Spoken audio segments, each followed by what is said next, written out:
India news channel हक की आवाज़। Paradise function palace, paradise function palace महबूब దసరా పండుగ శుభాకాంక్షలు. సమయం లేదు కాబట్టి ఒక రెండు ముక్కల్లో నేను చెప్తాను. ఈరోజు సామూహికంగా రావణ దహనం చేసుకుంటా ఉన్నాం. దీనికి అర్థం పరమార్థం ఏంటంటే 10 తలల రావణాసురుడిని ఊరందరి సమక్షంలో ఒక పెద్ద ప్రతిమ పెట్టి పిల్ల పాపలు పెద్దలు చూస్తుండగా ఎందుకు దహనం చేస్తామంటే రావణుడి 10 తలలు మనలో ఉండే 10 దుర్గుణాలకు సంకేతం. అవి ప్రతి సంవత్సరం కూడా ఎంతో కొంత మన శరీరంలోకి అవి ప్రవేశిస్తాయి, మన మనసులోకి ప్రవేశిస్తాయి, మన మెదడులోకి ప్రవేశిస్తాయి.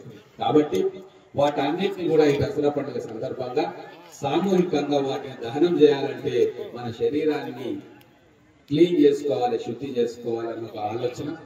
అలాగే మన పురాణ ఇతిహాసాల్లో చెడు మీద మంచి గెలుపును తరతరాలుగా తెలిసేటట్టుగా చేయాలని అందరూ కలిసి ఐక్యంగా ఈ ఉత్సవాన్ని సామూహికంగా గతంలో ఎన్ని గొడవలున్నా ఎన్ని ఇబ్బందులున్నా అన్ని మర్చిపోయి కలిసిమెలిసి ఒక పండుగగా ఒక కుటుంబ వాతావరణంలో చేసుకోవాలని హైందవ సోదరులందరూ కూడా ఐక్యంగా ఉండాలని ఇన్ని రకాల ఉద్దేశాలతోటి ఈరోజు ఈ దసరా పండుగను, ఈ రామలీల ఉత్సవాన్ని, రావణ దహనాన్ని ఇంత గొప్పగా చేసుకుంటా ఉన్నాం.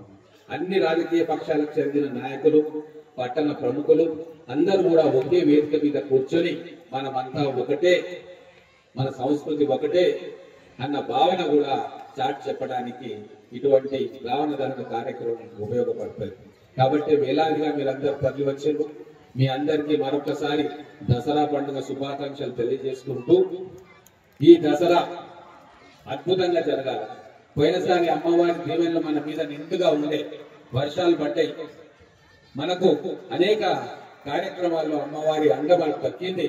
మనకు ఇంజనీరింగ్ కాలేజ్ వచ్చింది, IIIT వచ్చింది, అలాగే అనేక డెవలప్మెంట్ వర్క్స్ కూడా రాష్ట్ర కేంద్ర ప్రభుత్వాల సహకారంతో మనం సాధించుకున్నాం.